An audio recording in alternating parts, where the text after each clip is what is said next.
over the things that you've been hopefully not sitting on, because it could have got properly uncomfortable.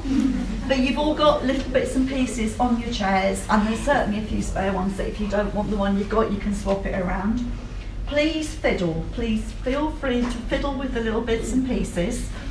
I don't mind. It was very interesting watching people coming in. I don't want a piece of string. No, I don't want a stick. I want one of those. The people who got here first had an opportunity to move things around and choose the ones they actually wanted. But please, I mean, there are plenty of spare ones around. I didn't know how many to bring.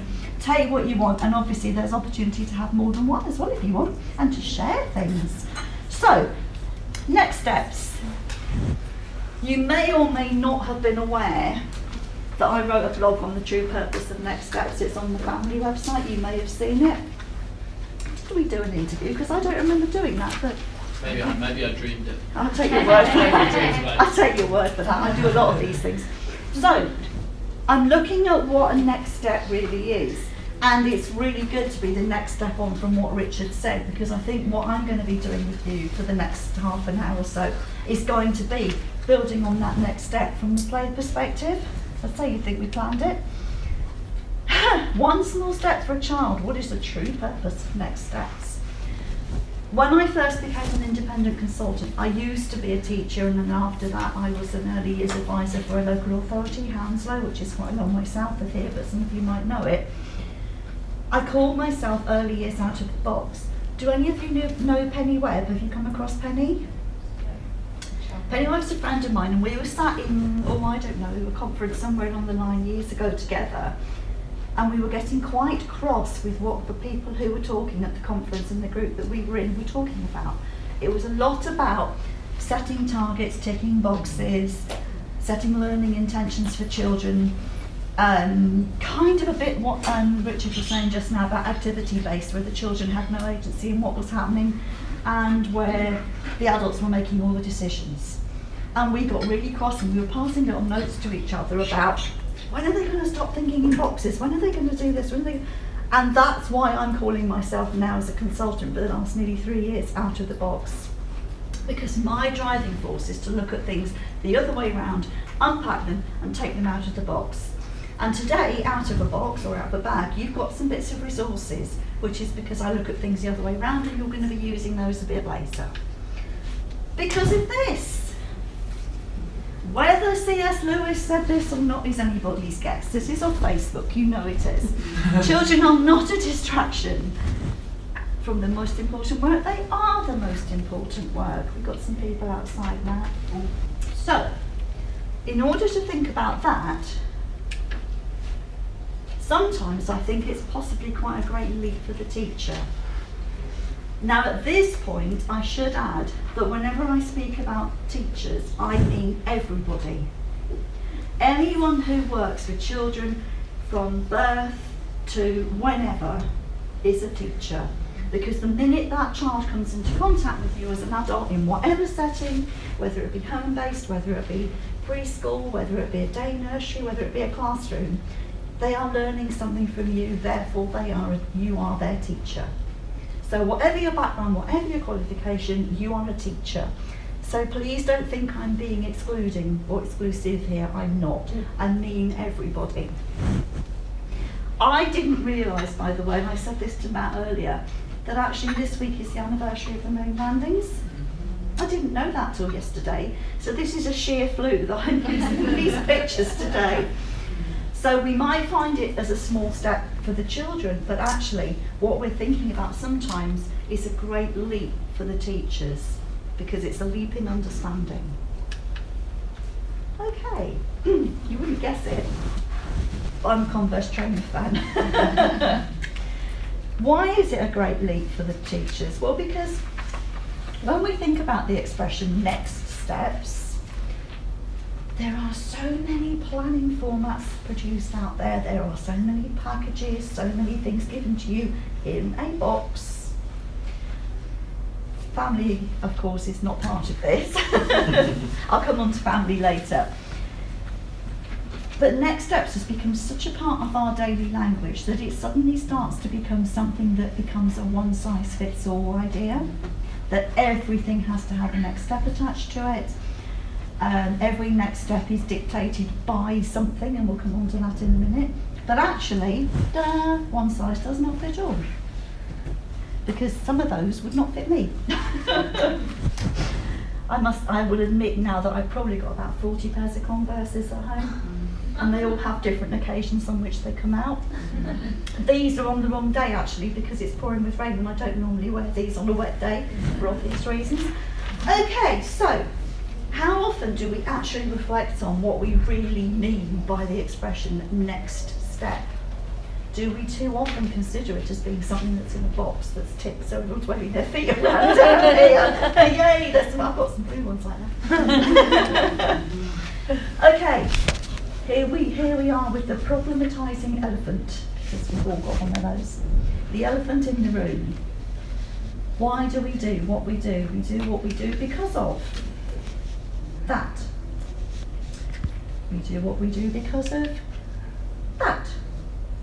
And actually, Richard unpacked a lot of your personal feelings about play earlier, which was really important, because a lot of what we do in our settings is because of that and the way we've gone through a system. It was great to hear so much about risky play. Risk-benefit assessment, remember that. Don't do risk assessments, do risk-benefit assessments. We do an awful lot because of that. We do an awful lot because of that. And we do an awful lot because of that as well. Whenever I do any kind of work or any kind of conference, and I've been all over the country, it feels like this week, I find an awful lot of people. Is there a little light on this one? I want to shine a little light, but I don't know if there's one on there.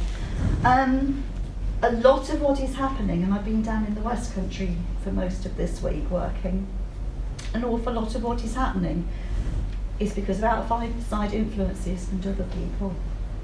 And I think if we had time now and I got you to make a list, you'd be able to write hundreds of those down. And of course, right at the top of the heap on this is DFE. And all the people at the top of the pile with Nick Gibb and his friends who make all the education assumptions for us. And then we have to filter them through our personal feelings and all the other things. So the elephant in the room is lots of things, and that's what informs how we work. Okay, I didn't bring Teddy Edward to you today on the train, because he would have looked a bit silly and I'd have had to reserve another seat for him. But I'm going to give you two scenarios now. Teddy Edward is real, Connor was real. Unfortunately, Connor is no longer with us. He would have been 22, the same age as my youngest son. They were in the same class. But unfortunately, Connor was killed in an accident 2 or 3 years ago. His family are still happy for me to use these pictures. I'm going to give you two scenarios, both involving Connor, both involving Teddy Edward, which would make beautiful observations, which I did when I was his class teacher. But what would you have done next?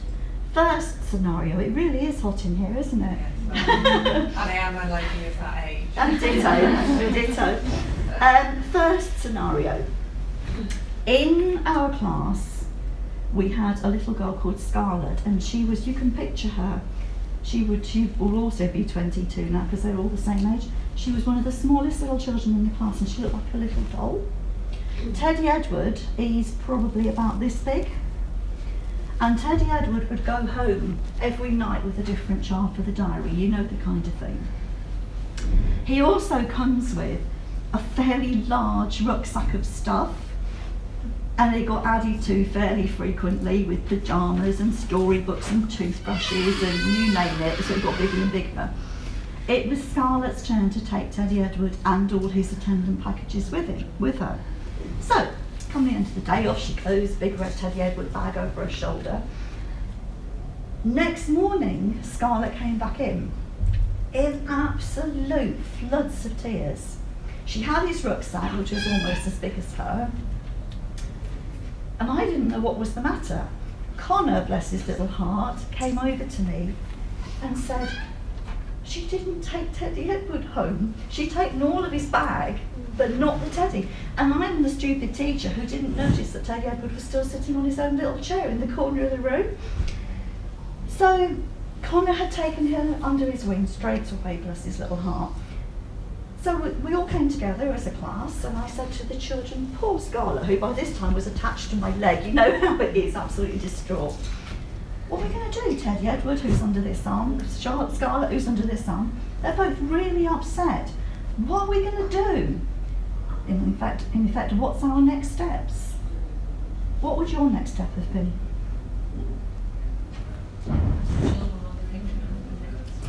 And what do you think they came up with? Or what do you think Connor came up with? It's better than that. He said, well, we're going to have a party. And the nature of me and Julie, my classroom assistant, was, well, yeah, let's have a party. This was first thing in the morning, so for the rest of the day, we prepared the party so that at about 2:30 we could have a proper full-on party. We made cakes, we iced biscuits, we made invitations, we did hats, we did paper chains. We had a proper full-on party. That was our next step. We gave the agency back to the children. They decided the next step. Did we do the wrong thing? Did we tick all sorts of boxes of maths and literacy and phonics? And yeah, we did, didn't we? Of course we did. We knew that. Second Connor story. You're getting a picture now of Connor being somebody who really understood things, got the measure of things, quite an outgoing little boy, friendly. He was also extremely knowledgeable. He had all sorts of ideas. He would have known, for example, that it was the anniversary of the moon landings. He would have run into class straight away and told me that. But this was in March time. Connor was still not able to write his name. Are any of you reception teachers? Around about March, April time in a reception class, reception teachers go, oh goodness, they can't write their names yet, they're going into year 1. March, April time, Connor was not writing his name. He could tell you all sorts of things he wanted to do in stories, but he couldn't write his name. One afternoon, Connor got the A4 whiteboards, you know the little ones? And he laid 3 of them across the floor, landscape style. He got hold of a big fat felt pen like this, oh my God, palmer grip, March, April reception year, my goodness. Got it like that and wrote Connor across the 3 boards. What would your next step have been? Get lots of lining paper so you can write again. Thank you, you knew the answer, didn't you? Would your next step have been, quick, get a book, get him writing on lines in a book? No, it would have killed it stone dead. I mean, this was hundreds of years ago when we didn't have digital cameras all over the place, and of course we didn't have the one school camera for the entire primary school, wasn't anywhere near to hand. But what we did do was photocopy the whiteboards so that at least we could see and he could see. We didn't need to sit him down and say, oh Connor, you can write your name now, right, come and sit with me, do it like this. He then, because he'd got the confidence, wrote his name everywhere. And I don't remember how long it took, but it wasn't long before he got his name onto the traditional size piece of paper. Because he got it, ka-ching. He went into year 1, he could write his name. We know that children and next steps ought to go together. This will sound like a horse and carriage, that's love and marriage, isn't it? I'm very fond of the expression weasel words. And I found this on the internet and I've loved it ever since. Next steps are weasel words. We've just demonstrated next steps in a very practical way. The children developed their own next steps, and actually, I'm not ashamed to say, probably did it far better than Julie, my TA, or I could have done ourselves. They got far more from it. But we're doomed to a zone where weasel words flourish. This is one of them. What do you notice about that simple graphic? What does it imply? It's only going in one direction. The only way is up, to quote Yasu. Yeah. Next steps, the only way is up. Is it? No. I'll tell you what, it would be blooming hard work if it was, wouldn't it? But, are the elephants next? No. I won't flip back to it because we haven't got time, but remember the elephant in the room and the little things that came up? We are crushed by weasel words that suggest that all next steps have an upward trajectory. Because the only way you can do it is to make progress. You have to get GLD, you have to get a higher percentage every year on GLD. It's impossible. That graphic is not a helpful graphic. So, my reference to family, which I squeezed in, I was really pleased with that. Completely messed up my booklet. My next steps have flown out the window. Instead of that, where there's only one trajectory for next steps, what we really need is that, where there's several different trajectories for next steps. And if you look at the footprints, you can see they're all going off in different directions. And they're all different colours, and it's all lovely. Because children, as you saw from the Connor and Scarlett examples, will take themselves off into different directions. There are no linear progressions in the child's head. From what Richard said, we've seen that too. Every time we use that expression, next steps, we're putting ourselves into the thinking of we've got to tick off that box, that box, that box. We need to explode that and unpack it from the box. Let's do some myth busting. That is an absolutely brilliant document, and I hope that all of you in the room who are hands-on with young children have that tattooed up your arm so that every time you want it, you can reference it. But is that where the next steps come from? Or should that be where the next steps come from? In my experience across the country, an awful lot of times that is where the next step comes from.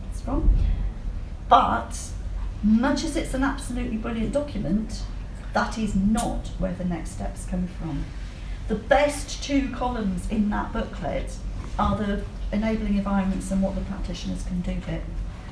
Because that's your next steps. That tells you where you're going with these children. It's a fabulous document, by the way. Is Nancy's talk still on the family site? Yeah. Nancy Stewart's talk is brilliant, and she was obviously one of the authors of this. What is also significant to notice at the moment is many of you will be aware that the early learning goals are being scrutinised and altered. As a trustee of early education, and we're working in partnership with the Alliance on the coalition to inform the early learning goals. I'm not going to go into that because we could be here all day.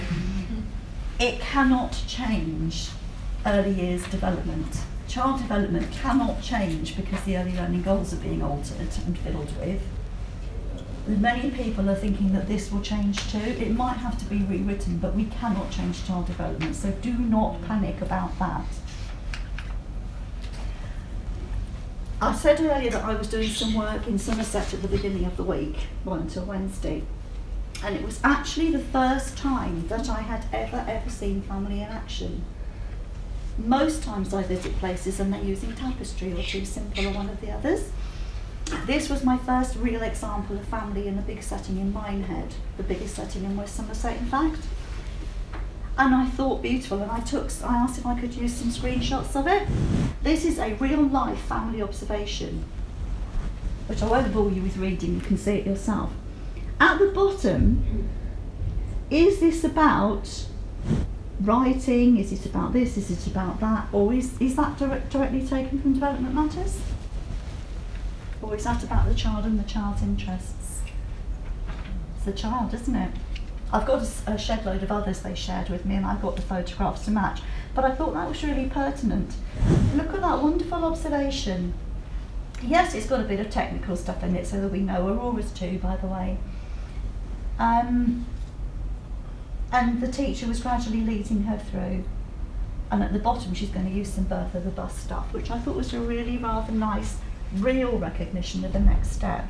It is not about writing or scribing. This isn't in that setting, but the point of that is, in that setting, their next steps are kept like that.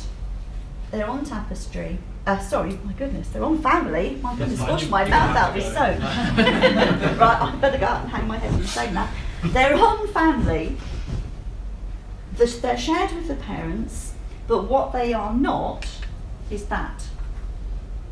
Now, when I was asked to write the blog for a family, one of the things I was asked to include in it was whether or not it's appropriate to have next steps on display. It's actually hugely inappropriate, because what you've got here is lots of children who have been put into boxes. These are just random internet photos. I don't know where they came from, so if one of those is yours, I'm really sorry. It's really inappropriate for these poor children to come in every morning, and their families, to see that the next step is to read phase 2 high frequency alerts.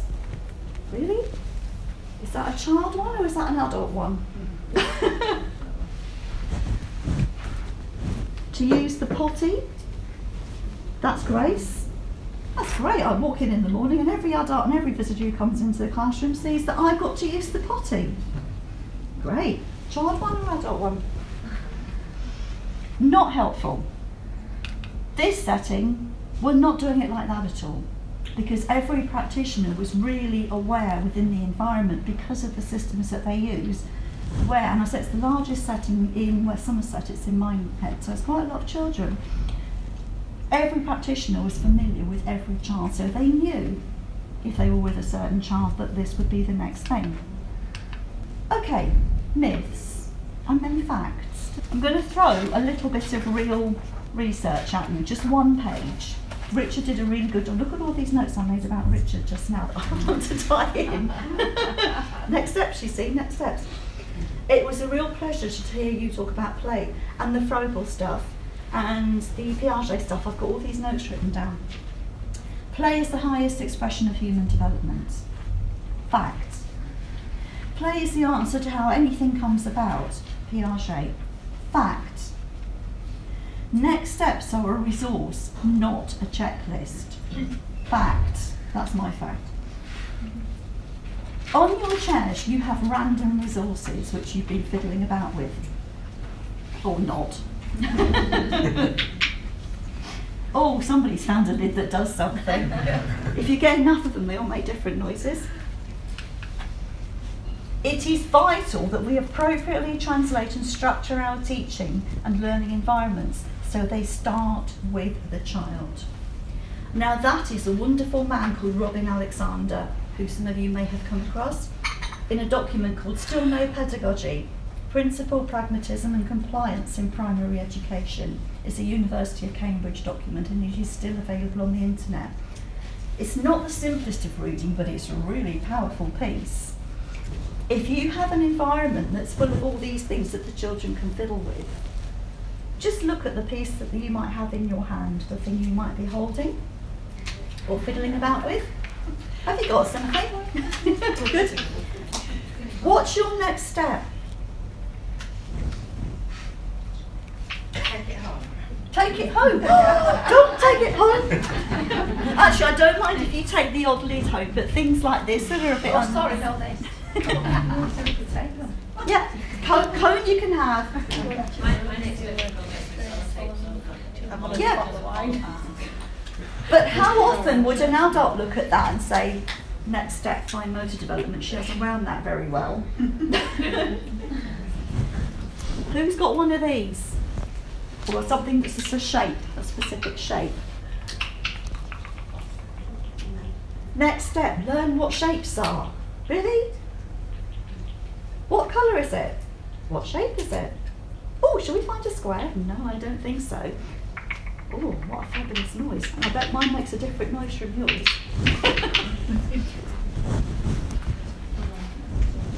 This is another nice thing, where you can flip the lid. I can't do it one-handed. But the children are going to find far more powerful next steps in what to do with these than we could ever dream of.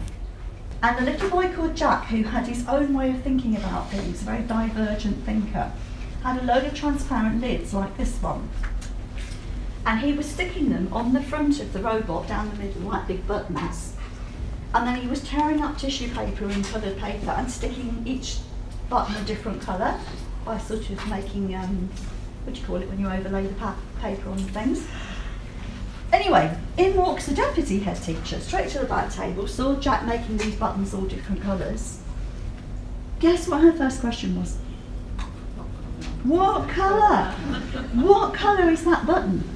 And Jack just sort of looked at her as if she'd fallen through the ceiling. You know it's red, why are you asking me? What she couldn't possibly have known, and perhaps would have gone over her head anyway, was that from the other side of where Jack was, I was sitting with some other children, but I could hear Jack talking to himself. But if I put that button here, and I make it this colour, and when you press it, this will happen. Whole other agenda going on, which for Jack was really important, because Jack had his own world about stuff. He would make up long stories. Whatever we did, I used to get into so much trouble with dinner ladies again, because we would talk about water and absorbing water, and he would go into the boys' urinals and block them up with toilet paper to see what would happen. And that was my fault, because we'd been talking about damming water and what would absorb and what wouldn't. But she asked him what colour it was. Killed the moment, wrong next step. We do that too much. I think Richard mentioned something about stepping in too soon. We step in too soon. We spoil that puzzle picture for those children. We don't give them the freedom, we don't give them the ownership and agency. Adult interference, that came from the audience just now. Julie Fisher's Interacting or Interfering, one of the best books ever. Because if we say to that child, what colour is it, but actually they're not bothered what colour it is, they're bothered about where it fits and how it works and what it does and what the whole impact is, we've immediately shut down the learning. It was the wrong next step. Oh, I'm going to melt in a minute. That's my next step. I've just mentioned the wonderful Julie Fisher's Interacting and Interfering book. I'm going to actually read this to you because it's a really powerful thing. Do you know her book, Starting from the Child? It's a wonderful book if you can get hold of it. So, from that book, Julie says, the construction of this personal cognitive puzzle has many parallels with the construction of a traditional wooden puzzle. Think about Jack and the colours and whether or not it was relevant. At first, the pieces of the cognitive jigsaw are picked seemingly at random. Sometimes the piece fits straight away, sometimes it's turned round and round with astonishing patience. That's that time thing we need for those next steps to follow through. Sometimes it's turned round and round and the fit is made. And only subsequent pieces show the piece to be in the wrong place. How many times have you done that with a jigsaw puzzle with the sky? Sometimes the piece is turned round and round, doesn't quite fit, but it's jammed in anyway, because it's more satisfying to have reached a solution than to have to start again. It is the skill of the educator to be aware of the pieces of the jigsaw that the child already has in place and whether or not they have fitted together correctly. That's where we get our next steps from. That deputy head teacher that flew into the room and asked what colour it was didn't have a clue what the rest of the puzzle was that she was fitting into. Julie goes on to say, the teacher, whether it's another adult or a child, think of Connor and Scarlett, needs to be informative without being imposing. Imposition simply leads to the learner becoming confused and disaffected. You already know it's a red button, why are you asking me? Confusion arises because the links between the pieces have been made by the teacher and not the learner. Taking up the point that Richard said earlier about activities. How often are activities taken off a shelf and given to the child? And they'll do it, of course they will, because you've asked them to. But is that really what the next step is? I won't bore you with that because you know.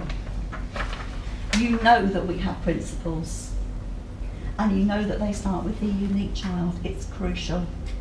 Because if we forget that bit, the first part of the puzzle, our puzzle, we won't get the end piece of the puzzle, their puzzle. And